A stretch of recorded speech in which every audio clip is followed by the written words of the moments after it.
All right, good afternoon, everyone. I hope you guys are doing well. We want to thank you for joining us. I know we are a little bit behind the start time, but we're just going to allow for persons to come in through the waiting room.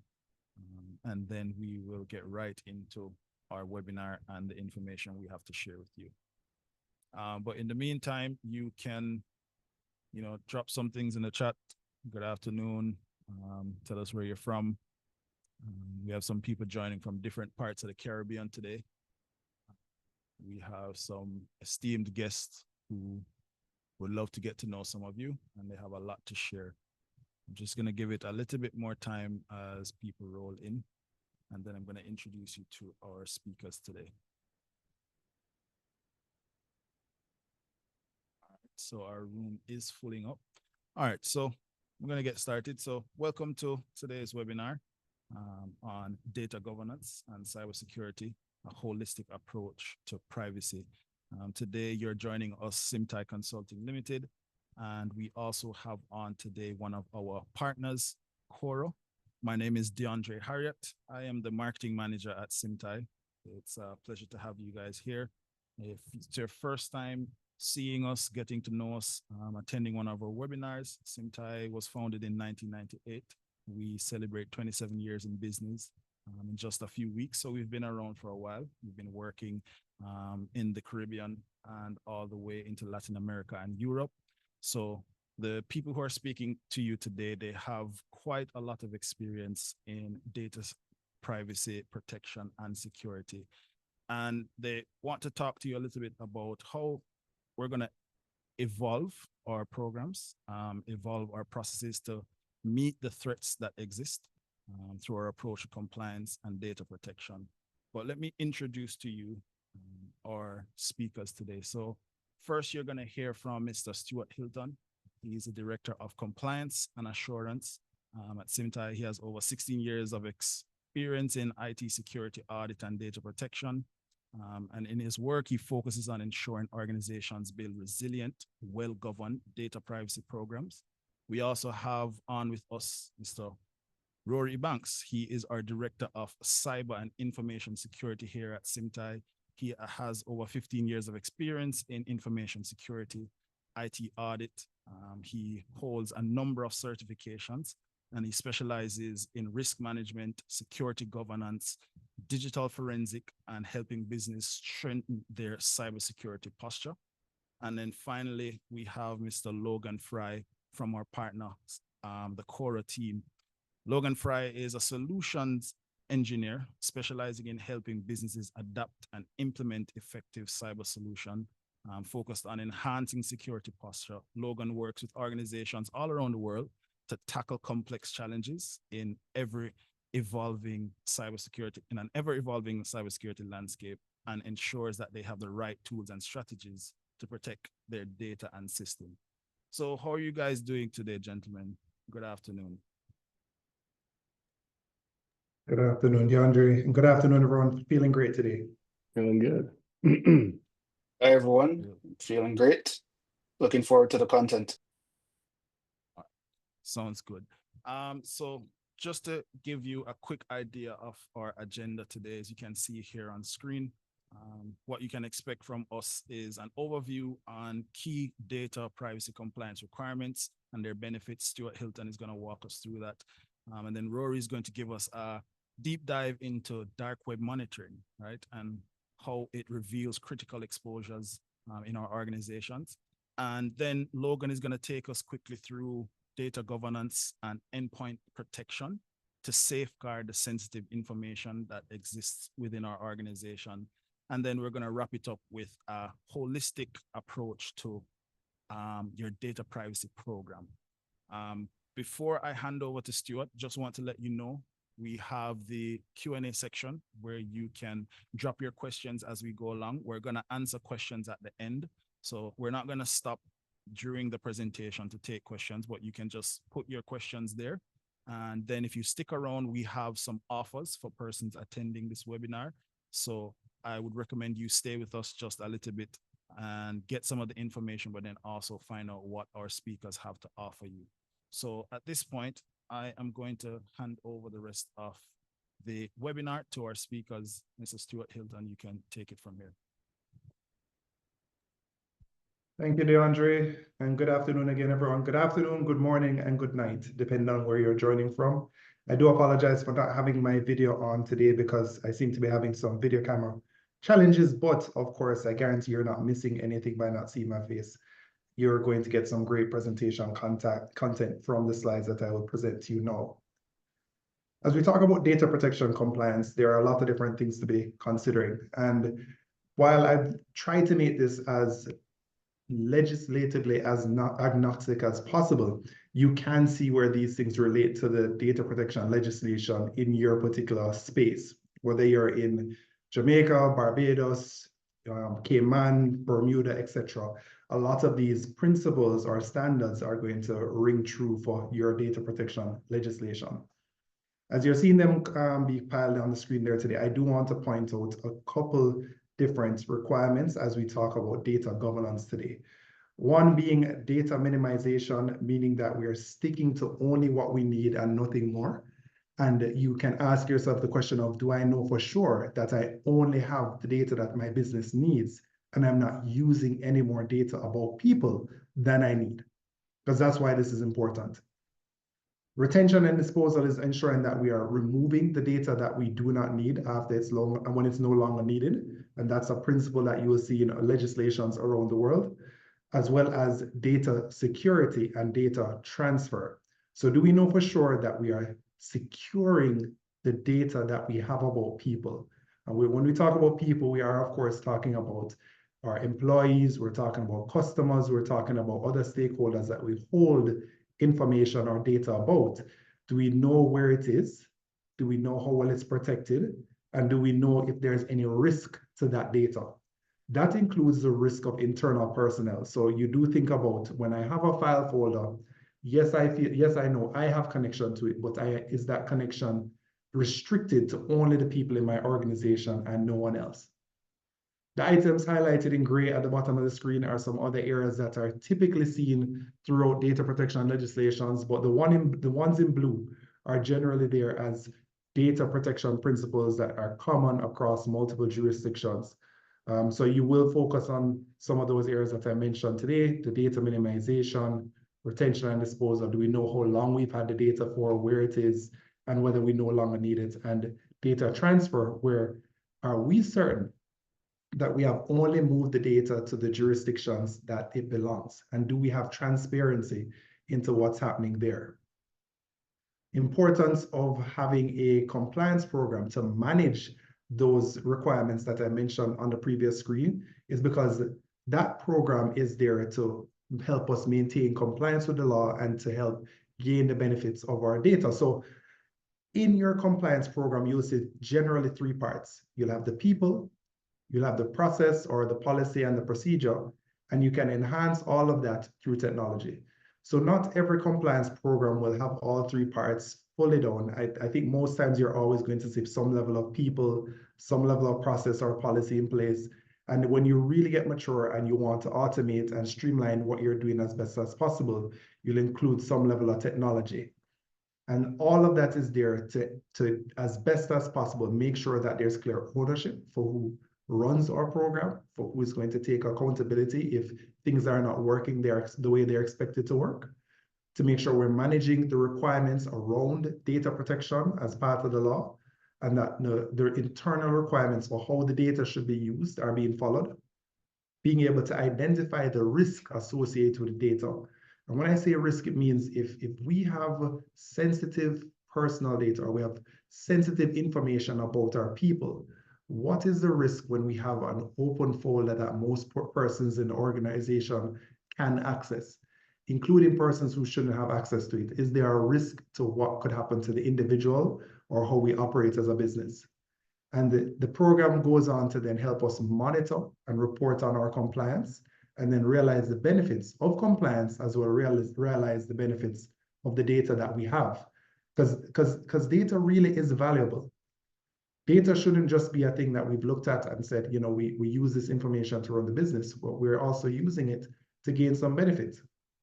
And some of the benefits that you'll see in a compliance program, outside of just saying we've checked the box, we've met the requirements under the law, we're doing what we need to do, we can see the benefits of having a robust compliance framework in place to meet data protection law, as you see on the statistics from the screen. 94% of organizations say 94% of organizations say their customer would not buy from them if they do not adequately protect their data. And that's purely because people will not trust your organization with the information if they do not get the confidence that you are protecting it adequately. On the far right, you see 95% of organizations say that they have seen a significant return, 1.6 times return on the cost of a privacy program by implementing it. So they're getting this return on the investment of implementing a robust data governance or data privacy program. And then 86% of the population, the general population in the US, does recognize data privacy is a concern. Now, I use the US because there's tons of statistics out of their region. And I understand, of course, in the Caribbean, we're still working on maturing in the privacy space as well as data governance. So you're not going to see as many statistics available as yet. But over time, you will start to note more and more people are paying attention to what's happening with their data and how organizations are protecting it. So finally, before I do hand over to Rory to take us through some information, what are the impacts of a data breach if they do happen? Now, I'll start off with anyone who's in the privacy space must know about IAPP, the International Association of Privacy Professionals. They do an annual report. The latest report, which is the Privacy Governance Report 2024, does show participants, meaning the people who have participated in this survey, usually privacy professionals or executives from various businesses around the world, say, yes, they have had a breach. 17% say they have had a breach and they've had to notify a regulator, meaning that when a breach occurs, we have some notification that we have to take, and some action we have to take to notify the regulator. And in some cases, we have to notify the people that are affected by that breach. And in 38% of those instances of having a breach, they've had to notify the regulator and the individuals or data subjects who were impacted. That's huge, because when you have to notify people that there has been a breach because there was one, they get very conscious of whether their data is being safeguarded. So we want to be able, as best as possible, to ensure to them that we are protecting their data the way it should be.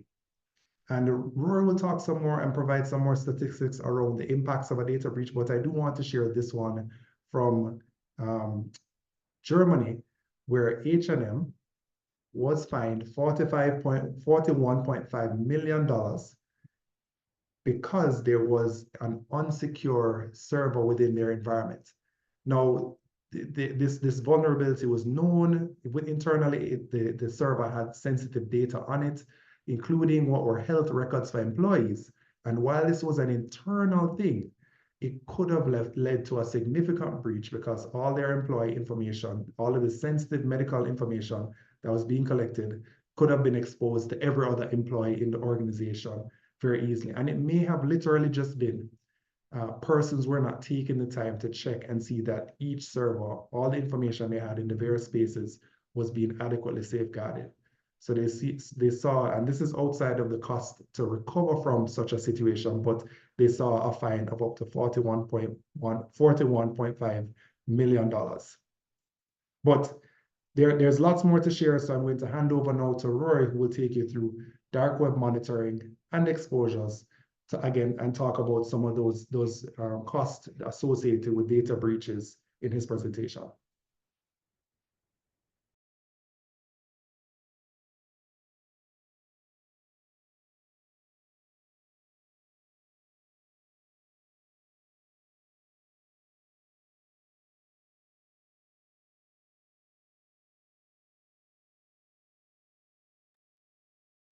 Thanks for that, Stuart.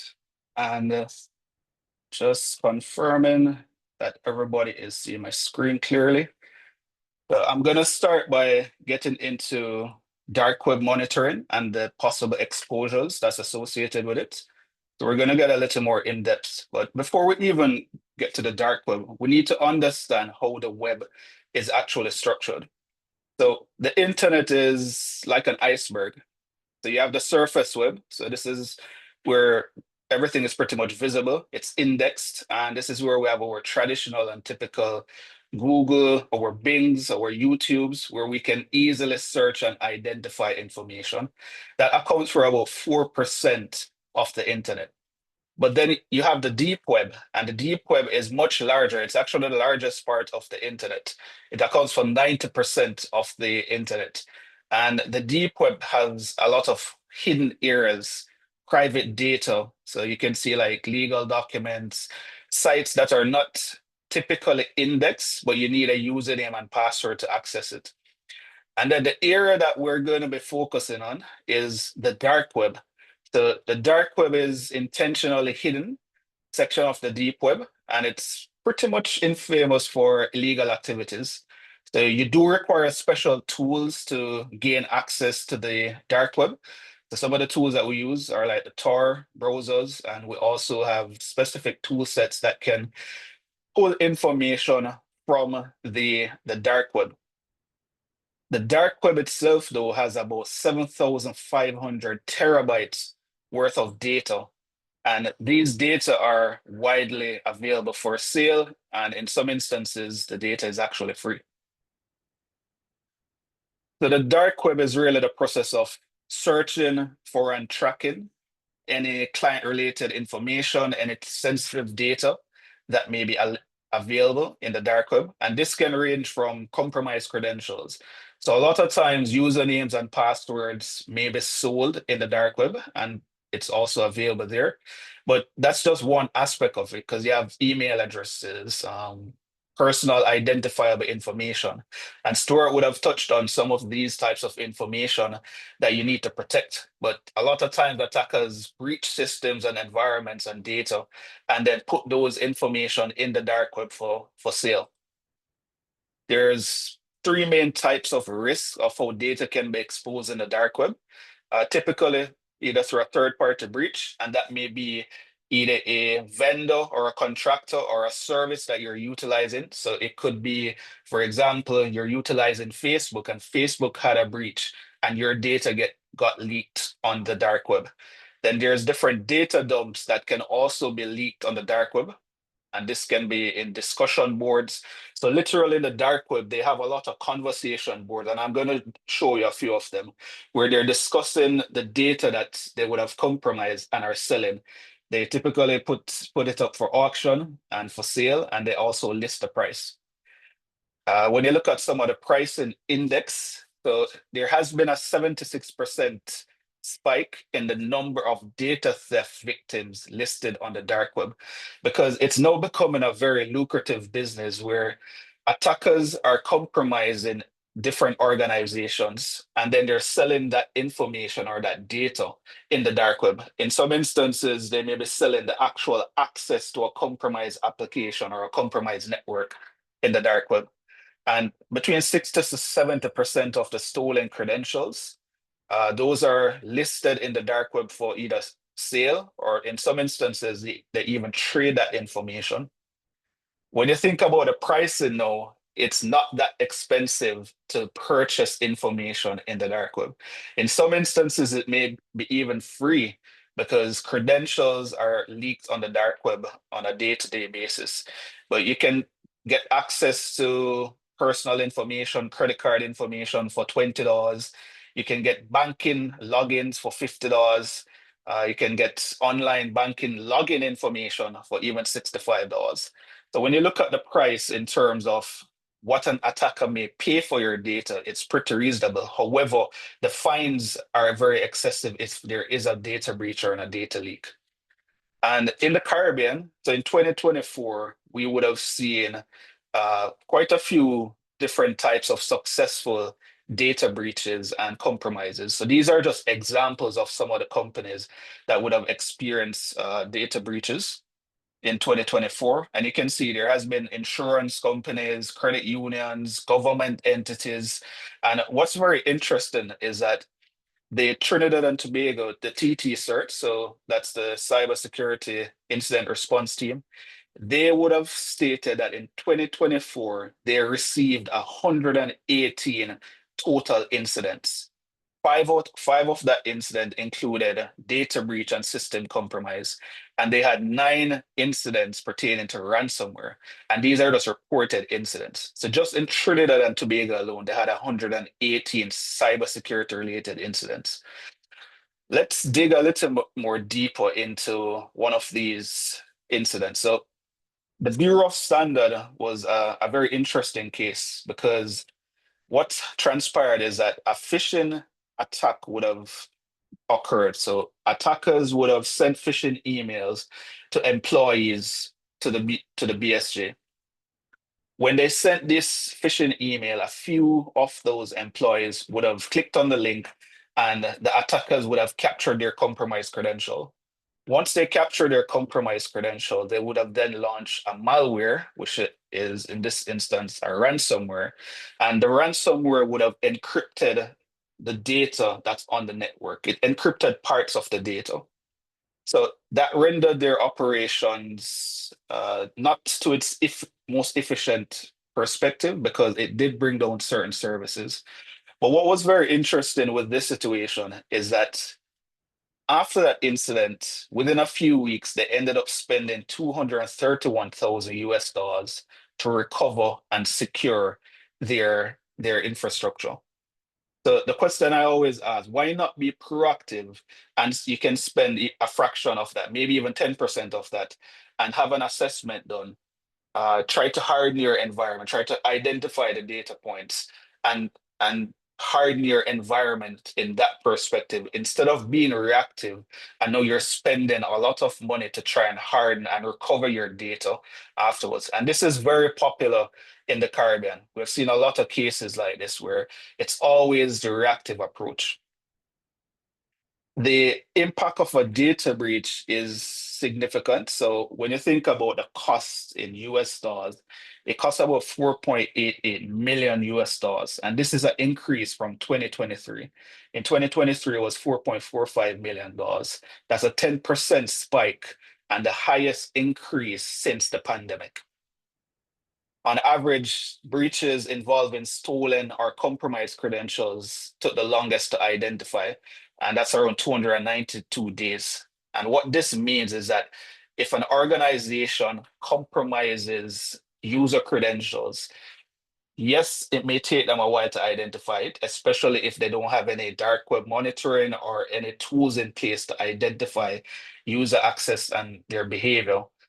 The time it takes to identify and recover is almost a year. And that means that attackers may be in your environment, utilizing legitimate credentials, gathering data, and possibly planning to launch a larger attack without you even knowing. 63% of the time, organizations increase their spend in security after a breach. Remember, I just stated a lot of time we're reactive and not being proactive. In 2023, it was at 51%. So we're seeing that more and more organizations, they're still waiting until a breach for them to now invest in security. And 74% of the time, there's some human element, meaning we are typically the problem. So employees or staff members like to click on link, they like to win things. And if we're not properly training them, that will cause a significant problem. And 46% of these breaches involve customer related information, so PII related information. So Stuart would have mentioned some of the PII related information earlier also. So again, tax identification numbers, email, phone numbers. So attackers are targeting these information to then launch identity theft and even credit card fraud as different types of attacks. So the information is very, very useful. And let's take a look at how the information is related in the dark web. So this is an example of a forum where the TSTT breach would have occurred and the attacker would have listed on the dark web that they have access to the database, they have names, email addresses. They also state how many records they have and the 2 websites that were compromised. This is about 6 gigabytes worth of data. Sample of the information was provided. This is sanitized, but the raw information is there, so you can see the people name, email address. You can even get the ID. So this is someone's identification, their name, their ID number, their address, their signature. So again, a lot of information that can lead to a significant compromise. This is an example of another one. So this was the Barbados Revenue Authority, where their website for vehicle registration system was compromised. And shortly after that compromise, the data was listed in the dark web for sale for $50,000 negotiable. And that had about 230 gigabytes worth of data. And again, when you look on the PII related information, this is a lot of information, not just limited to Barbados natives, but also persons external to Barbados that would have been utilizing that website. This is also another example of where we saw alleged data pertaining to the government of Jamaica for sale. And I can make out some of these information. So you can see Havendale, Kingston, the actual phone numbers, the address, the names of persons. And in this instance, this attacker would have listed that information for sale on the dark web. So how does dark web monitoring work? Because this is very critical for us to understand. And when you think about dark web monitoring, it has to be continuous. So how we approach dark web monitoring is that we have different tools. So this is one of the tools that we utilize to continuously search the dark web and pull raw intelligence in pretty much real time. So it's searching for millions of sites that are being monitored, different forums, different groups, and it would search for corporate email addresses or general information. Whenever a threat has been discovered, our cybersecurity team, the threat intel team, we would contact the customer and we would notify them through email and make contact for them to remediate immediately.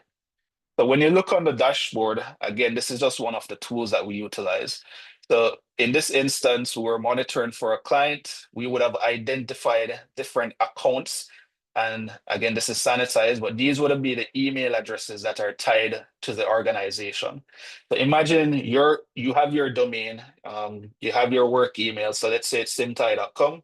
We would be monitoring simtai.com. And if there's any breach associated with any account or any employee that's tied to simtai.com, we would identify it. We'd also see the site that was breached or the affected site or repository in the dark web and the date the breach occurred.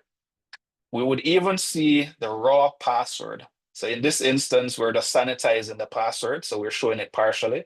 But if you click on none, you'll literally see the password that can be utilized to log into this account on this site. And we have had success in identifying valid credentials that have logged us into company emails, company websites, taking over admin access to websites just based on the information that's in the dark web.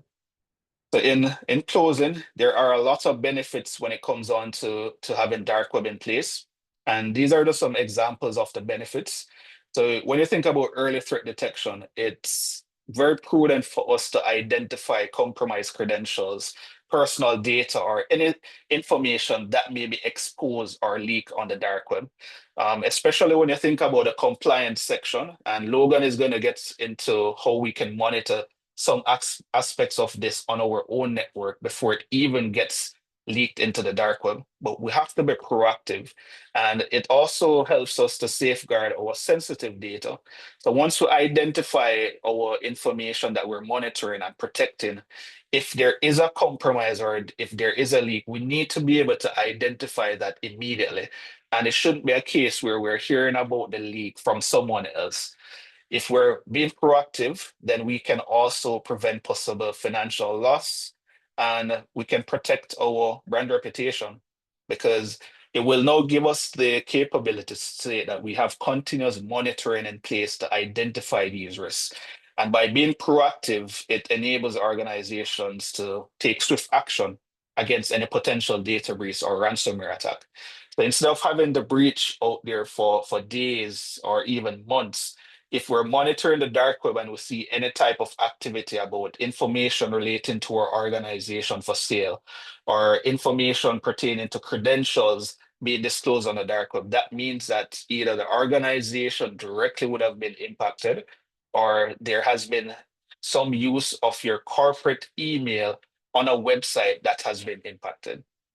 And overall, we want to improve compliance to the different types of data protection regulations. So it could be GDPR, JDPA, PIPA, HIPAA. It all depends on which region you're in.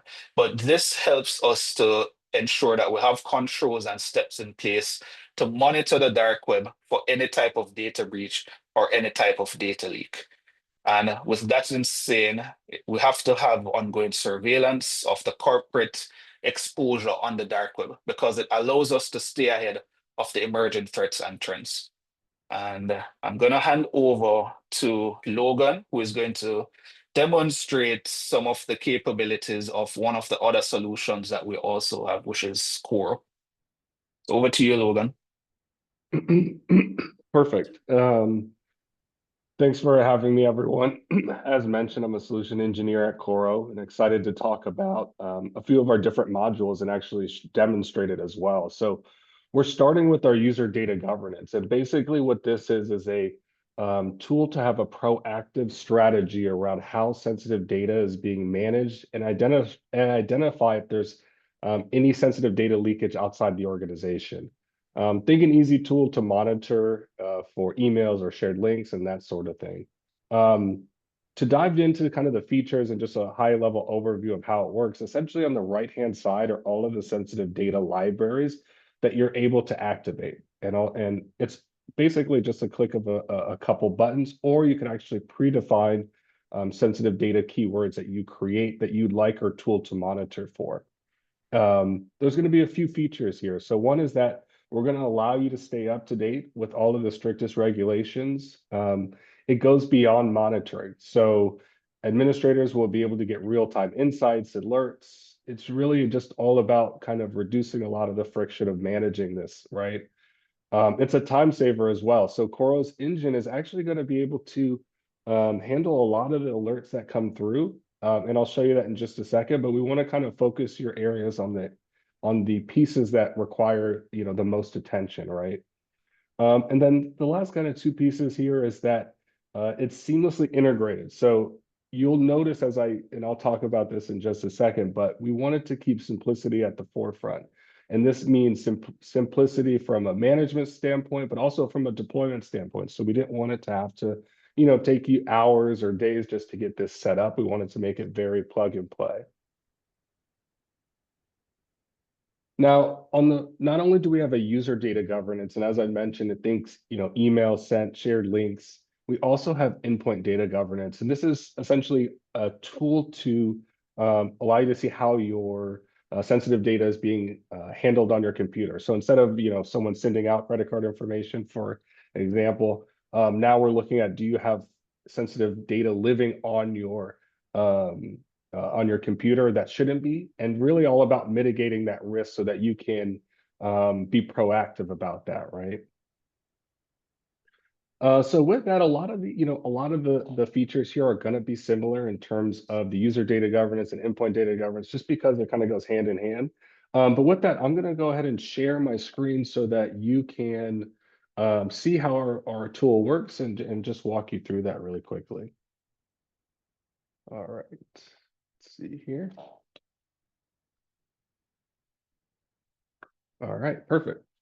So before I kind of, go through the user data governance, go through endpoint data governance, and also I want to quickly talk about our endpoint protection here, endpoint security here. I just want to give you a lay of the land in terms of what we're trying to do at Coro and what we're all about. So as I mentioned, simplicity is at the forefront. So simple to manage, simple to deploy. The other thing that stands out for us is that we're modular security. And so what that means is on the left-hand side, you're seeing all these different areas of protection. The ones I'm going to specifically talk about, as mentioned, is endpoint data governance and user data governance, as well as endpoint security, but you can turn these off and on. So we really want it to be flexible in terms of being able to fit your needs as a business.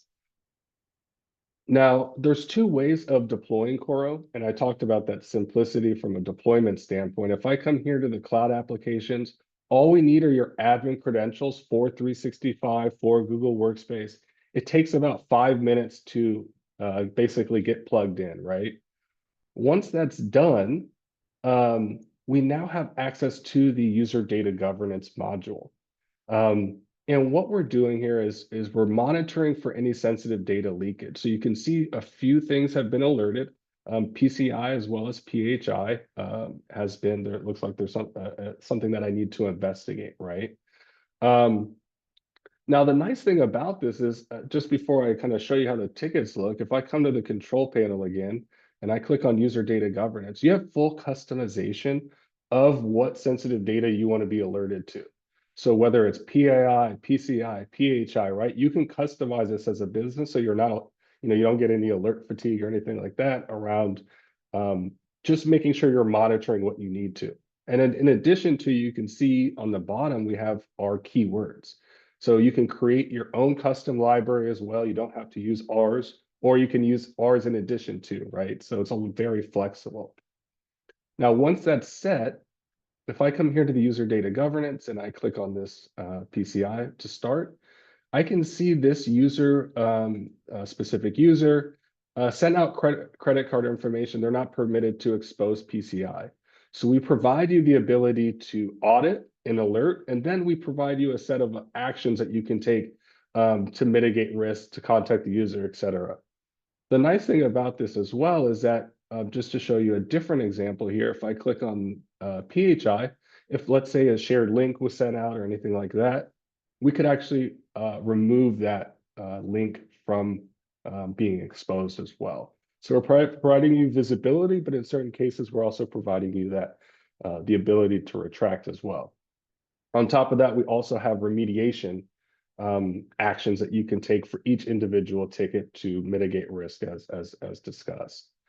So that's going to be the user data governance. The endpoint data governance is very similar. There's just going to be a minute difference, is that instead of looking at your emails and shared links, it's going to be data that's living on your computer, as mentioned.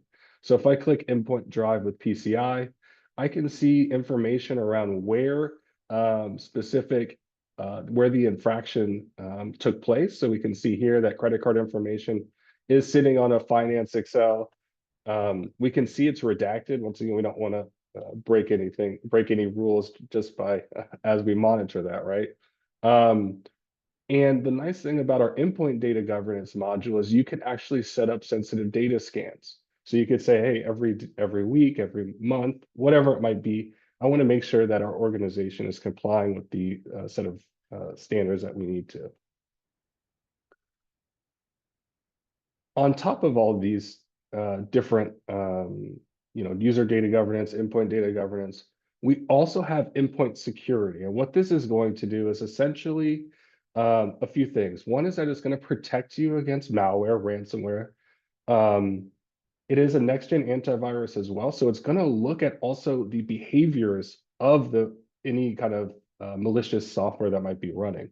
And the nice thing about that is if, let's say there's something that looks suspicious, Coro is going to actually step in and block that. So if I click on this infected process here, basically all this means is that Coro is going to step in and automatically detect and terminate anything that we deem might be a threat to your computer and your organization, right? And then from here, you have a set of actions where you could approve this if you wanted to, et cetera. But long story short is the nice thing about our endpoint security is it's going to do a lot of the legwork for you. And all you need to do is just deploy it on your computers. So with that, just as a recap, user data governance, looking and scanning for sensitive data in motion, endpoint data governance, scanning for any sensitive data that you might be storing on your computer. And our endpoint security is our malware protection, ransomware protection. And then also allows you some additional policies in terms of making sure your defenses are always turned on, like things like your firewall might be disabled and things like that as well, which I can kind of dive into more on a later date. But with that, that's kind of my snippet here, and I'll go ahead and pass it to Stuart.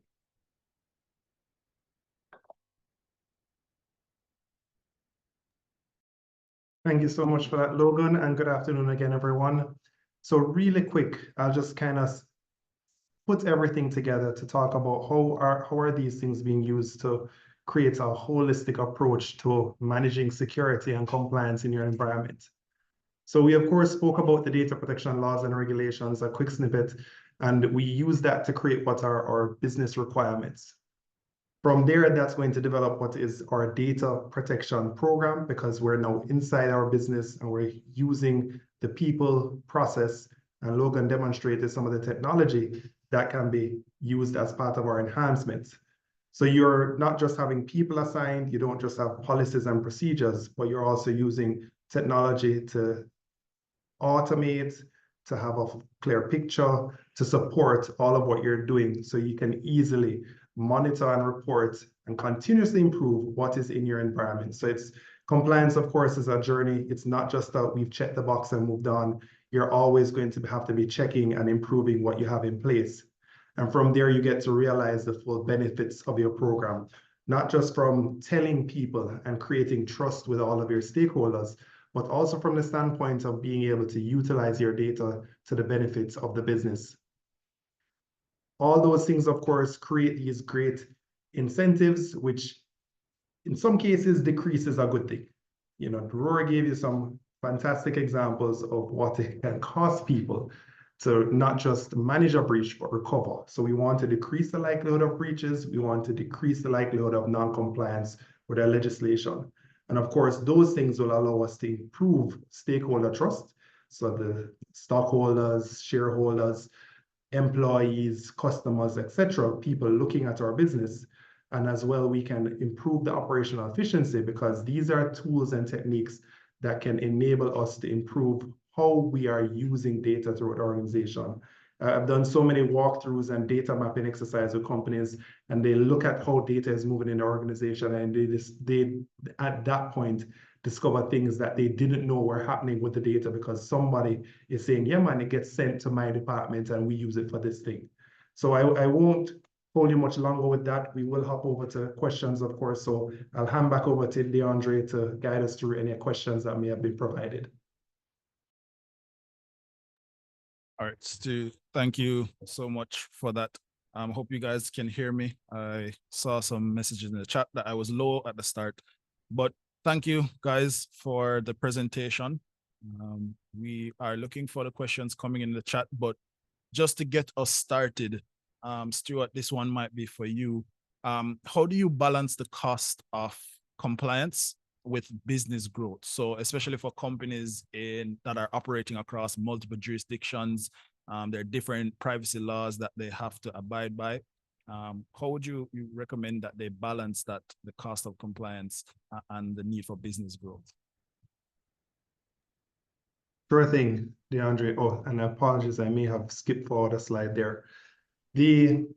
Of course you have to prioritize. Where if you're working across multiple jurisdictions, one of the things that we have to think about is there a way that we can utilize one framework across multiple jurisdictions?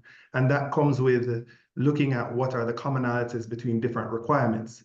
Can we centralize our operations and have satellite support so it becomes a hybrid approach? Now, if you are in a situation where you have to look at different requirements in different jurisdictions, then prioritizing what are the higher risk items. So we start off, of course, by doing our data protection impact assessment, understanding where the higher risks are. If I have an operation in Europe right now, I would consider making sure to get things really aligned in that space because they have some of the highest and most stringent fines under the law. We have not seen a data protection related fine in the Caribbean as yet, and that a lot of that really comes from the idea that our legislations are still pretty new. Not new in the sense that they've just been passed, but still being new for enforcement. So you are going to take an approach where you may have to say, let's just put everything in place, get it working in our European locations, and we can mimic some of those practices in the Caribbean, given that there are very similar requirements on the data protection law. If you're just in the Caribbean, same applies.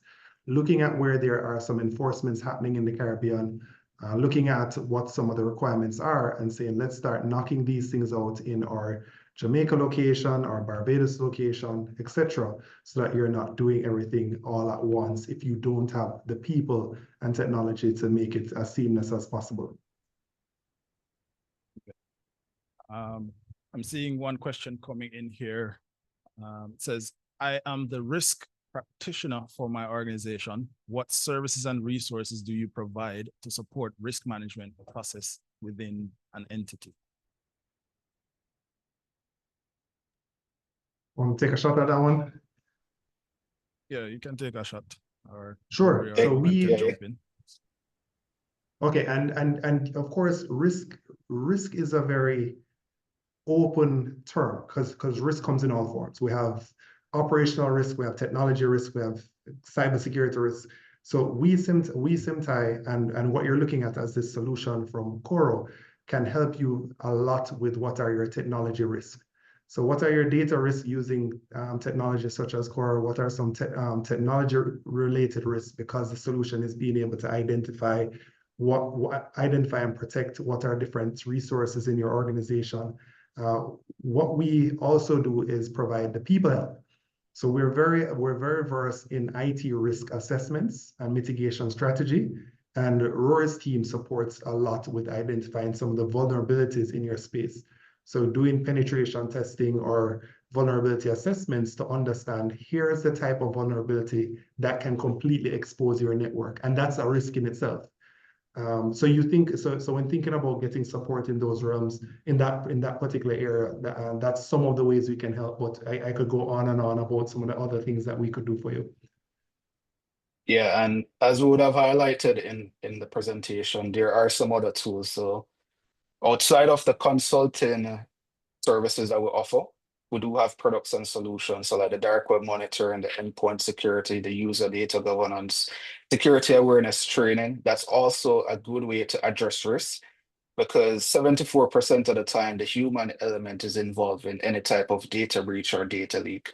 So if we can start reducing that number by offering training programs and not just having a PowerPoint or a presentation, but having a more interactive way to deliver training and to get everyone engaged about cybersecurity, start formulating that security culture. That's the ideal way, because we have been in a lot of organizations where we have done penetration tests year after year. We identify high-risk vulnerabilities, but because of the culture in the organization, they don't deem it important to fix those issues.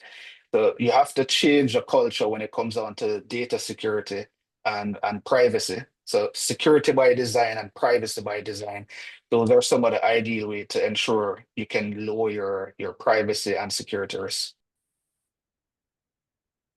I'm seeing a question here in the chat. Just a reminder, send your questions in the Q&A section so that we can see them as they come up. But there's one here that says, could you please clarify the main high-level differences between endpoint security and endpoint governance and the user data governance within the context of Coro's system? Specifically, how do each of these components contribute to the overall system's integrity, compliance, and management of sensitive data? So I think that's one is for you, Logan.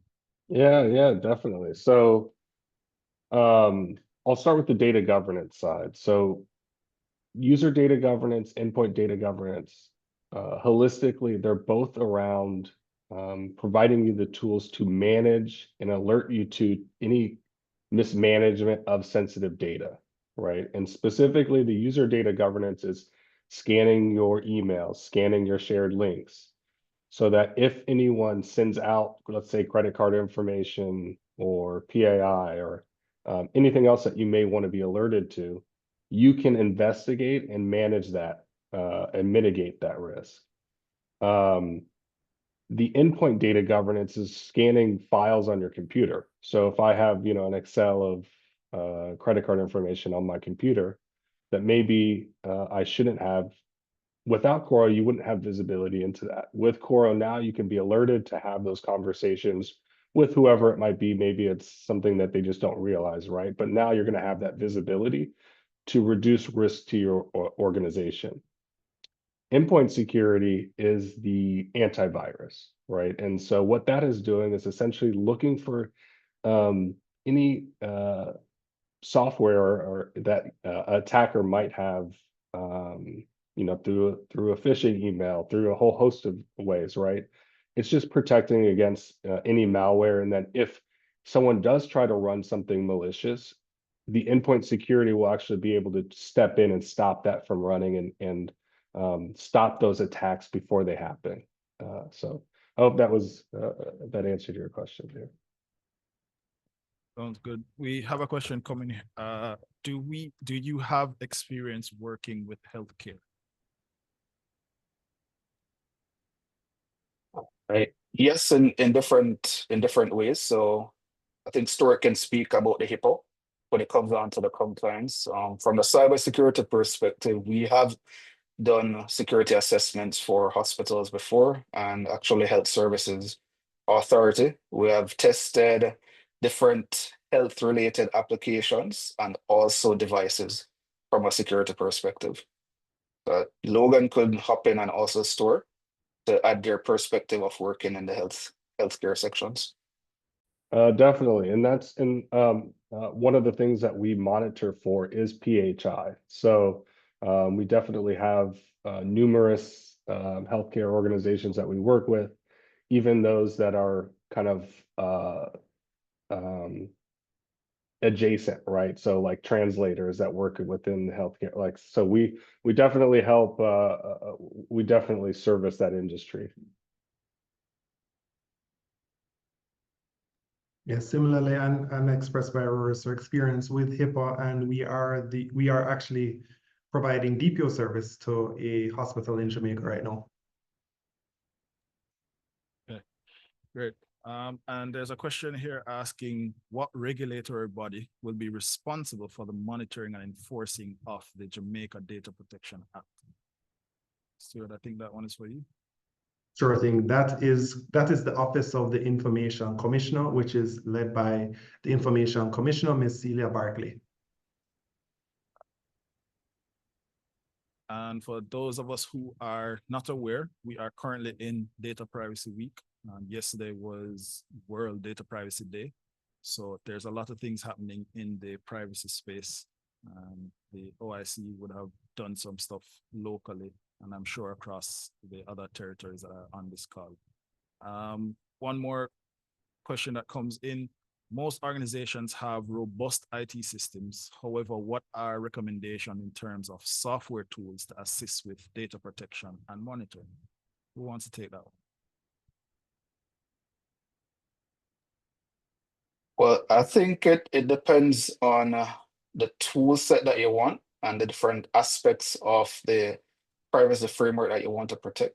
So for example, Coro would add certain value when it comes on to DLP to some extent, identifying data, protecting data, rest and in transit. But then when you start layering other tools that can protect different aspects, so you may also want to have a complete data loss prevention and protection tool in place. So thinking about encryption, how are you going to encrypt your drives?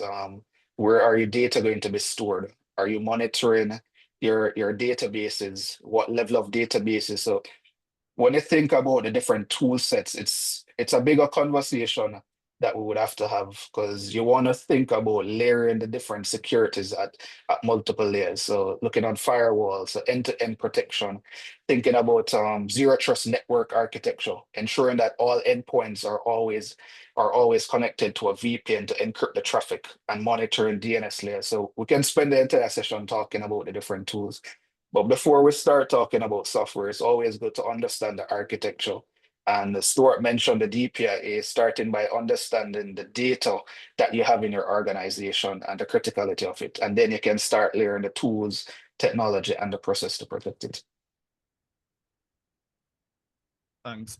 So we just have about 4 minutes to the top of the hour. So we do want to be mindful of your time. We're thankful for you joining us. So I'm going to share one last question. I see some more coming in. We'll try to get to them after.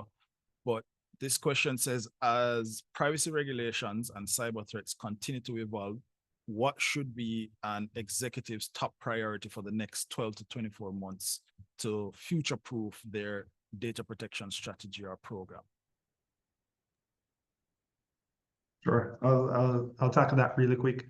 So, Forbes identified that data privacy is on the top 4 items that CEOs and executives have to think about going forward. And we know with artificial intelligence becoming so prevalent and so useful, there's going to be a bigger concern for managing how data is being collected and being consumed to make sure that we're not we're not creating any exposures to data about people. So one of the things I would think about sitting in the executive seat is what is the highest risk, depending on how my business is structured, to being able to realize the benefit of the data that we have, as well as protecting it. And starting there, because we may have a very manual set of processes in place to use data, and therefore I have to think about it in that way versus taking a technology approach. Versus if we have a lot of digital information and we are doing a lot of processing where you're a hospital and you have large amounts of sharing data with imaging solutions as well as using it internally. So I would now think about how do we prevent that data from being exposed and using it in a beneficial way. Are we doing research to be able to better predict and identify what may be health concerns for our patients? So thinking about the risk, supporting those 2 areas and tackling it that way. And I do think it's important to start with addressing the risk to what are your objectives, as well as the risk to your information being exposed, versus just saying, let's just figure out how to make money on the information. All right. Thank you very much, gentlemen. And we have here on screen just the offer for you as the attendees for sticking around with us for this webinar session. There are 3 things that we have on offer. So at the end of the webinar, there will be a survey that should appear on your screen where you can reach out and show that you're interested in what we have on offer here today. But just so you understand, there is a limited time on the availability of the offer and there are conditions that apply. But as it says here, we are offering a 14-day free trial for Coro Endpoint Security Solution. So that's the tool that Logan would have walked you through.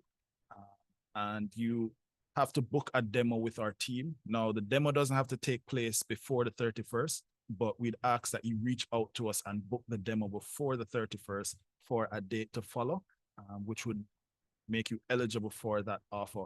And then also we want to offer free dark web monitoring scan, a one-time scan and a report. Now there are some conditions around this. You have to be able to show ownership of the domain that you're asking us to scan. And there are some limitations on how much we can do in this free scan, but nonetheless, if it's something that you're interested in, you can reach out to us. Again, it will be in the survey that follows the webinar. And then an exclusive discount on our data protection officer as a service and our privacy officer as a service, along with an annual subscription. And this is a solution that we offer to help you build out, manage, assess, and keep your privacy program intact and ensure that you are protecting yourself from any violations. So if you're interested in any of these offers, you can indicate that in the survey that will come up at the end of the webinar. And just to give us a quick recap, I want to thank the gentlemen for sharing. And I know they have a lot more insights that they can share if you reach out to them after this. But we talked about the importance of your compliance program, right, in protecting the organization from legal, financial, reputational risk. We talked about how dark web monitoring can help us to be proactive and harden our environments against potential breaches. Then we talked about the role of data governance and endpoint security, and Logan introduced you to our next generation antivirus solution to strengthen your overall privacy posture and your awareness of all the endpoints within your organization. And then Stuart brought it back to talk about the multi-layered approach and how you can enhance your data privacy program and build cybersecurity resilience. So again, thank you once again, gentlemen. If there are any closing words that you want to share with the audience, I'll give you a chance to do that. Yeah, I just want to say thank you, and please ensure that you're monitoring your environment, your infrastructure. Take security very important. Yeah, thanks. Thank you for taking the time to listen today. I did so the same. All right, great. So thank you once again. So as you can see, the offers, they're available. Fill out the survey as you hop off this call. Let us know if we did a good job today as well. All right, so we want to know if we were clear, if the message made sense, and if we delivered a good experience to you. So fill out the survey. Let us know if there are things we can improve for our next webinar.